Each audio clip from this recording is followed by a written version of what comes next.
नमस्कार दोस्तों, आप सभी का स्वागत है आपके अपने YouTube channel study with Ravi पर। दोस्तों, आज के इस क्लास में हम पिछले 6 महीनों के उत्तराखंड करंट अफेयर्स का तीसरा पार्ट पढ़ने जा रहे हैं, जिसमें सभी प्रश्न इंपॉर्टेंट और सेलेक्टेड हैं।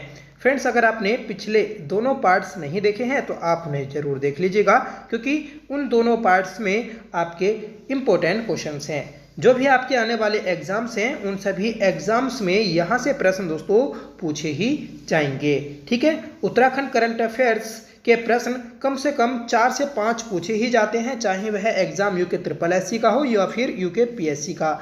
जो अपर PCS का एग्जाम होगा तो उसमें तो दोस्तों काफ़ी ज़्यादा क्वेश्चंस की मात्रा रहेगी। ठीक है, इसलिए आप पिछले 6 महीने का करंट अफेयर्स जरूर पढ़िएगा, क्योंकि यहीं से प्रश्न आपके बनने वाले हैं। तो चलिए शुरू कर लेते हैं आज के अपनी इस क्लास को, जिसका पहला क्वेश्चन रहेगा, बताना है कि ग्राहक संतुष्टि सर्वेक्षण CSI कस्टमर सेटिस्फैक्शन इंडेक्स में उत्तराखंड का कौन सा एयरपोर्ट लगातार दूसरी बार दूसरे स्थान पर रहा है। तो देखिए, ग्राहक संतुष्टि सर्वेक्षण में उत्तराखंड का देहरादून एयरपोर्ट लगातार दूसरी बार दूसरे स्थान पर रहा है। ठीक है, अगर आपसे पूछ लिया जाए कि पहले स्थान पर कौन सा एयरपोर्ट था, तो पहले स्थान पर गगल एयरपोर्ट, जो कि कांगड़ा हिमाचल प्रदेश में स्थित है, तो यह रहा है। ठीक है, इस रिपोर्ट को जो जारी करता है तो वह भारतीय विमानपत्तन प्राधिकरण जारी करता है। अगला प्रश्न है कि विश्व के दूसरे सबसे ऊंचे ट्रैक का शिलान्यास भारतीय प्रधानमंत्री द्वारा उत्तराखंड के किस स्थान पर किया गया है। तो विश्व के दूसरे सबसे ऊंचे ट्रैक का शिलान्यास जो किया गया तो वह जनकताल उत्तरकाशी में किया गया। सही आंसर रहेगा ऑप्शन बी। ठीक है, जनकताल की हम बात करें तो जो उत्तरकाशी में जाड़ भोटिया रहते हैं तो उनका यह एक तीर्थ स्थल है। ठीक है, जनकताल की वह लोग पूजा भी करते हैं, ये बात आप याद रखिएगा। ठीक है, इसके अलावा नीला पानी घाटी में मलिंगला पास का भी कार्य शुरू किया गया है। ठीक है, तो ये बातें आपको याद रखनी है। अगला प्रश्न है, और अगला प्रश्न दोस्तों बजट से संबंधित है। बजट को दोस्तों हम संक्षेप रूप से भी जानेंगे, जिससे आपके आने वाले एग्जाम में क्वेश्चन बने तो आप उसे इजीली सोल्व कर सकें। ठीक है, तो क्वेश्चन है कि हाल ही में उत्तराखंड सरकार ने 2025-26 के लिए कितने करोड़ का बजट पेश किया। तो वर्ष 2025-26 के लिए उत्तराखंड सरकार ने 10,11,75.33 करोड़ का बजट पेश किया है। राइट आंसर रहेगा ऑप्शन ए। ठीक है, और यह पहला अवसर है कि उत्तराखंड सरकार ने 1 लाख करोड़ से ज़्यादा का बजट पेश किया। ठीक है, पिछले वर्ष की बात करें कि पिछले वर्ष 2025-26 के लिए जो बजट पेश किया गया था तो वह 89,230.07 करोड़ रुपए का पेश किया गया। ठीक है, इस बार का जो बजट का आकार है तो वह आपका 10,11,75.33 करोड़ का है। ठीक है, और पिछले वर्ष की तुलना में इस बार का बजट 11,945.46 करोड़ ज़्यादा, और दोस्तों प्रतिशत में 13.38% ज़्यादा है। ठीक है, 2025-26 में कुल राजकोषीय घाटा 12,604.92 करोड़ था। ठीक है, और ये सकल घरेलू उत्पाद का 2.94% है। बात करेंगे दोस्तों कि इस बार के बजट में सबसे ज़्यादा जो रुपया आया तो वह कहाँ से आया। तो यह दोस्तों स्वयं के कर राजस्व से आया है, और स्वयं के कर राजस्व से 29.38% रुपया आया है। ठीक है, मतलब जो आपका इस बार का बजट था तो उसमें 29.38% जो रुपया है तो वह स्वयं कर राजस्व का है। ठीक है, दूसरे स्थान पर लोक ऋण, तीसरे स्थान पर केंद्रीय सरकार से सहायता अनुदान, और चौथे स्थान पर दोस्तों केंद्रीय करों में राज्य अंश। यहाँ से भी दोस्तों प्रश्न बने हैं, इसलिए आपको याद रखना है। अगर आपसे पूछा जाए कि जो हमारा बजट है तो वह सर्वाधिक कहाँ पर खर्च होगा, तो सर्वाधिक दोस्तों वेतन भत्ते, मजदूरी आदि अधिष्ठानों पर व्यय होगा। ये दोस्तों कुल बजट का 23.98% है, मतलब इतने प्रतिशत दोस्तों आपका वेतन भत्तों और मजदूरी पर ही खर्च होगा। दूसरे स्थान पर आता है पेंशन और तीसरे स्थान पर आता है दोस्तों बृहत निर्माण कार्य, लघु निर्माण कार्य और चौथे स्थान पर आता है निवेश ऋण। ठीक है, अब देखिए हम उत्तराखंड के बजट के इतिहास की बात करें तो सबसे पहले जो बजट पेश किया गया था 2001 में, तो वह रमेश पोखरियाल निशंक के द्वारा पेश किया गया था, जो कि अंतरिम सरकार का बजट था। बाद में दोस्तों जब 2002 में पहली बार चुनाव हुए उत्तराखंड में विधानसभा चुनाव, तो उस दौरान जो बजट पेश किया गया था तो वह ND तिवारी के द्वारा पेश किया गया था। ठीक है, और बाद में जब गैरसैंण के भराड़ी सैण में द्वितीय विधानसभा भवन बनाया गया तो वहां पर पहली बार जो बजट पेश किया गया था तो वह 2021-22 के लिए त्रिवेंद्र सिंह रावत के द्वारा पेश किया गया था। ठीक है, उत्तराखंड राज्य का पहला जेंडर बजट 2007-8 में प्रस्तुत किया गया, ये भी बात याद रखिएगा। जेंडर बजट में दोस्तों महिलाओं के लिए, बच्चों के लिए, खेल के लिए, ठीक है, महिला सशक्तिकरण के लिए अलग से बजट का प्रावधान किया जाता है। इस बार का जो जेंडर बजट है तो वह 16,961.32 करोड़ रुपए है। ठीक है, और पिछले बार की तुलना में इस बार का जो जेंडर बजट है तो वह 16.66% अधिक है। ठीक है, पिछली बार जो जेंडर बजट था तो वह 14,538.05 करोड़ था। ठीक है, तो पिछले बार का इस बार का आपको जेंडर बजट याद रखना है और पिछली बार की तुलना में कितने प्रतिशत की वृद्धि हुई जेंडर बजट में तो वह भी आपको याद रखना है। उत्तराखंड राज्य का GSDP अनुमानित 4,29,307.53 करोड़ रुपए है। ठीक है, और पिछली बार दोस्तों 2024-25 में यह 3,78,244.52 करोड़ था। ठीक है, और उससे भी पहले 2023-24 में यह 3,32,997.88 करोड़ था। ठीक है, तो यह उत्तराखंड की GDP का आकार है। ठीक है, तो याद रखिएगा आपसे 2025-26 का पूछा जा सकता है। ठीक है, 4,29,307 जो इस बार का बजट था तो वह अग्रणी बजट के रूप में तैयार किया गया और ये अग्रणी बजट 2 मॉडल पर आधारित है, एक आपका नमो मॉडल और एक दूसरा दोस्तों ज्ञान मॉडल। नमो की फुल फॉर्म क्या है तो N4 होगा दोस्तों नवाचार, A4 आत्मनिर्भर उत्तराखंड, M4 महान विरासत और O4 दोस्तों ओजस्वी मानव संसाधन। ठीक है, नमो बजट के अंतर्गत आत्मनिर्भर उत्तराखंड सप्तऋषि की अवधारणा दी गई है। नमो के अंतर्गत ही दोस्तों 7 बिंदु शामिल किए गए हैं। ठीक है, जिसे उत्तराखंड सप्तऋषि बजट के रूप में जाना गया। ठीक है, जिसमें पहला कृषि, दूसरा ऊर्जा, तीसरा दोस्तों संयोजकता और चौथा आयुष, पांचवा उद्योग और छठा दोस्तों अवसंरचना और सातवां है पर्यटन। ठीक है, इन 7 बिंदुओं पर दोस्तों विशेष रूप से फोकस किया गया है। ठीक है, तो ये हमने दोस्तों बजट को एक छोटे से रूप में जाना, याद रखिएगा। इस बार का जो बजट है तो उस बजट में जो सर्वाधिक योगदान है तो वह आपका सेवा क्षेत्र में है, तृतीय क्षेत्र में है जिसे सर्विस सेक्टर कहते हैं। ठीक है, फिर उसके बाद में विनिर्माण क्षेत्र द्वितीय क्षेत्र का, फिर दोस्तों तीसरे स्थान पर आपका आता है प्राथमिक क्षेत्र। ठीक है, यह प्रश्न आपका लोअर PCS में पूछा गया था। अगला प्रश्न है कि हाल ही में उत्तराखंड के किस व्यक्ति को प्रतिष्ठित धन्वंतरी पुरस्कार 2024 से सम्मानित किया गया। तो हाल ही में दोस्तों प्रतिष्ठित जो धन्वंतरी पुरस्कार 2024 दिया गया तो वह माया राम उनियाल को दिया गया। सही आंसर रहेगा ऑप्शन बी। ये जो पुरस्कार होता है तो यह दोस्तों आपका चिकित्सा के क्षेत्र में दिया जाता है। केंद्रीय आयुष मंत्रालय के द्वारा उत्तराखंड के प्रसिद्ध जड़ी बूटी विशेषज्ञ डॉक्टर माया राम उनियाल को यह पुरस्कार से सम्मानित किया गया। नेक्स्ट क्वेश्चन है कि 38वें राष्ट्रीय खेलों 2025 में उत्तराखंड का पदक तालिका में कौन सा स्थान रहा।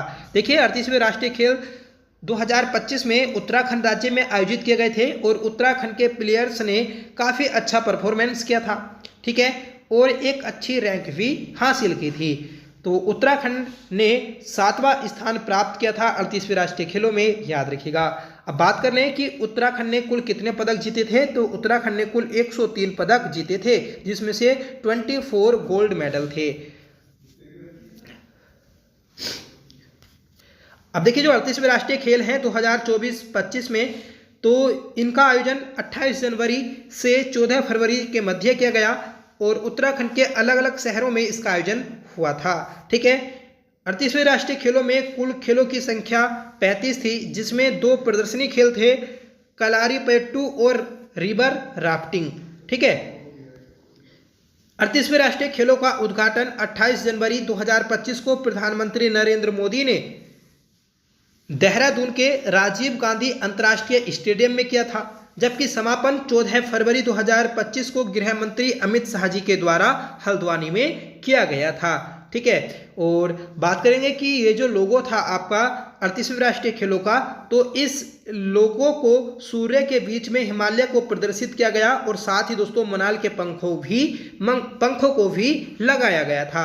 ठीक है, और 38वें राष्ट्रीय खेलों की मशाल का नाम तेजस्विनी था, जो कि राज्य पुष्प ब्रह्म कमल से प्रेरित थी। मास्कट की बात करेंगे तो मोली था और ये दोस्तों आपका मोनाल से प्रेरित है। ठीक है, 38वें राष्ट्रीय खेलों का एंथम सॉन्ग आन वान शान दे सूर्य का प्रमाण दे, ये था। ठीक है, उत्तराखंड ओलंपिक संघ के अध्यक्ष श्री महेश नेगी हैं। ठीक है, और वहीं दोस्तों IOA की जो अध्यक्ष हैं तो वह PT ऊषा हैं। ठीक है, राष्ट्रीय खेलों की मेजबानी करने वाला उत्तराखंड देश का 12वां राज्य बना है और अगली बार 2027 में 39वें राष्ट्रीय खेल का जो आयोजन होगा तो वह मेघालय राज्य में होगा। ये बात आप याद रखिएगा कि अगली बार जो राष्ट्रीय खेल होंगे कब होंगे, 2027 में, और कहाँ पर होंगे, मेघालय में। देखिए पिछली क्लास में गलती से आपको मणिपुर बता दिया गया था, तो माफ करिएगा, मेघालय में अगली बार राष्ट्रीय खेलों का आयोजन होगा। ठीक है, ये भी बात याद रखिएगा कि उत्तराखंड राष्ट्रीय खेलों का आयोजन करने वाला कौन सा राज्य बना, तो 12वां राज्य बना है। पिछली बार जो 37वें राष्ट्रीय खेल हुए थे तो वह गोवा में हुए थे और उससे पहले दोस्तों गुजरात राज्य में 36वें राष्ट्रीय खेलों का आयोजन किया गया था। अगला प्रश्न है कि हाल ही में उत्तराखंड साहित्य गौरव सम्मान प्रथम उत्तराखंड साहित्य सम्मान से सम्मानित किया जाएगा।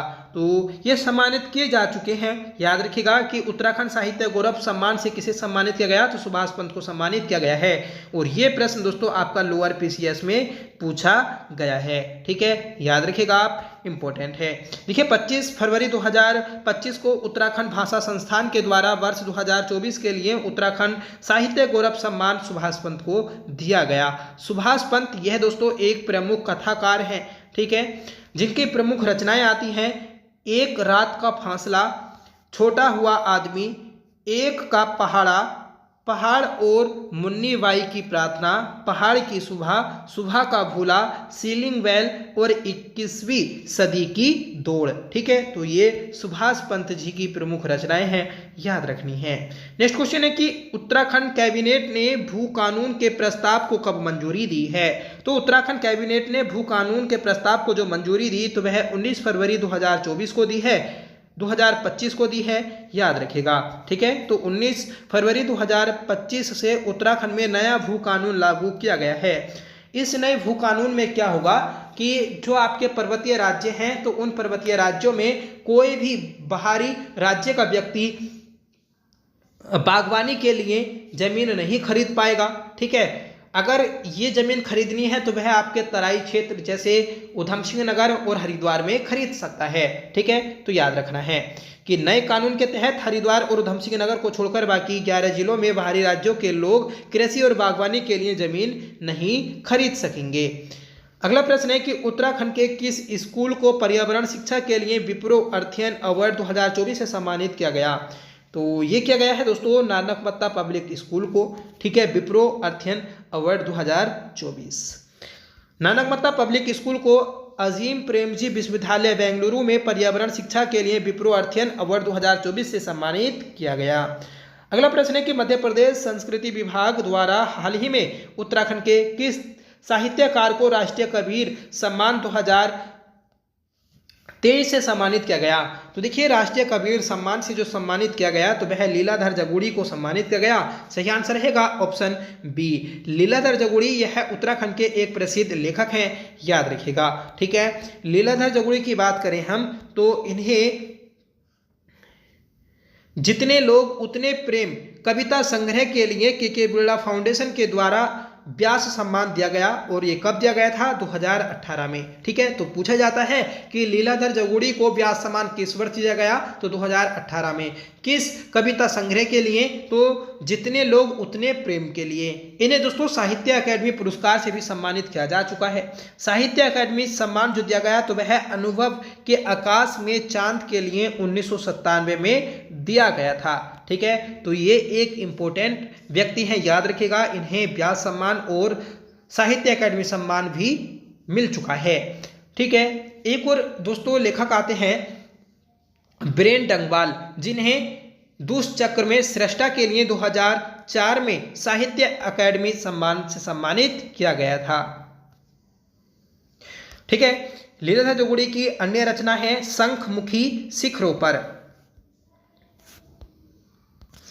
नेक्स्ट क्वेश्चन है कि पर्यावरण और वन मंत्रालय द्वारा जारी पर्यावरणीय कैलेंडर में उत्तराखंड के किन 2 पर्यावरणविदों के नाम अंकित हैं? देखिए हाल ही में पर्यावरणीय कैलेंडर जारी हुआ, जिसमें सुंदरलाल बहुगुणा और अनिल प्रकाश जोशी के द्वारा जो कार्य किए गए, इसलिए इन्हें इस सूची में, इस कैलेंडर में नामांकित किया गया है। ठीक है, तो याद रखिएगा आप इन दोनों को, उत्तराखंड के प्रमुख पर्यावरणविद हैं। अगला प्रश्न है कि भारतीय रेल बजट 2025 में उत्तराखंड हेतु कितने रुपए का प्रावधान है? तो ये प्रावधान है 4,641 करोड़ रुपए का। देखिए जो केंद्र सरकार के द्वारा बजट पेश किया गया था, उस बजट में उत्तराखंड में जो रेल विकास हो रहा है, उस रेल विकास के लिए 4641 करोड़ रुपए की धनराशि दी गई। ठीक है, पूरे देश में दोस्तों 15,000 किलोमीटर लंबे ट्रैक को बनाया जा रहा है। ठीक है, जिसमें से 49 किलोमीटर ट्रैक उत्तराखंड में भी बनेगा। और इसके अलावा दोस्तों आपकी जो कर्णप्रयाग रेलवे लाइन है वह बन रही है। ठीक है, एक रेल लाइन बनेगी दोस्तों टनकपुर से बागेश्वर के लिए। ठीक है, तो उसके लिए भी ये प्रावधान है। अगला प्रश्न है कि उत्तराखंड में वनों के आग से बचाव हेतु किस मॉडल को अपनाने की बात कही गई है?